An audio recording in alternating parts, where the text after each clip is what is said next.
The land down under is burning, and it's not just the usual summer scorcher. Australia and New Zealand are grappling with an extraordinary situation as record-breaking heat and extreme fire dangers sweep through. But this isn't your typical wildfire season, and here's why. On Wednesday, Sydney's spring temperatures soared close to 40 degrees Celsius, and hot, dry winds fueled numerous bush and grass fires in New South Wales.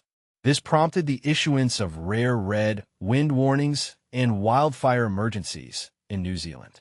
The Bureau of Meteorology explained that a vast dome of hot air formed over Australia's interior on Tuesday and then moved eastward, resulting in an unusually early spring heatwave. Sydney's observatory hill almost reached the forecast 39 degrees Celsius, while western suburbs like Bankstown and Penrith Lakes broke October records with temperatures of 39.8 degrees Celsius and 39.5 degrees Celsius, respectively. The day before, New South Wales and Queensland experienced their hottest October temperatures since record-keeping began in 1910. By mid-afternoon, 36 fires were raging in New South Wales, with 9 uncontained, as wind gusts approached 100 kilometers per hour. This led to total fire bans in various regions, including Greater Sydney and parts of the state's west.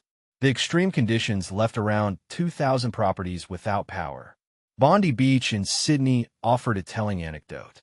Tony Evans, a retiree from England, remarked on the unusual heat, saying the wind had no cooling effect and instead felt like a heater.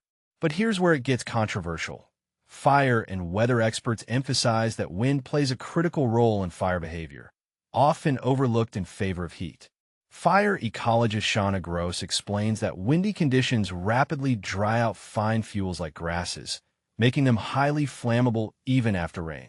This increases the risk of fires spreading quickly, challenging firefighting efforts. Nathaniel Melia, a climate expert, highlights the impact of wind on embers, noting that it can carpet bomb embers downwind, igniting new fires. The situation is particularly dire in New Zealand, where red wind warnings, reserved for the most extreme events, were issued for Canterbury, Wellington, and Wairarapa. A state of emergency was declared in Canterbury, and wildfires raged near Kaikoura and Hawke's Bay, destroying several properties. And this is the part most people miss. The wind's role in fire behavior is often underestimated, yet can be the deciding factor in whether a fire spreads or is contained. As Australia and New Zealand brace for the next 24 to 48 critical hours, authorities urge residents to prepare. The NSW Rural Fire Service advises households to finalize bushfire survival plans and heed local alerts.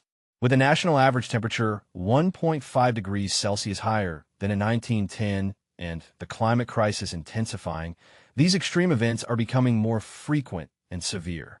Are these unprecedented conditions a wake-up call for climate action, or is it too little, too late? The debate rages on, and the world watches as these nations battle the flames.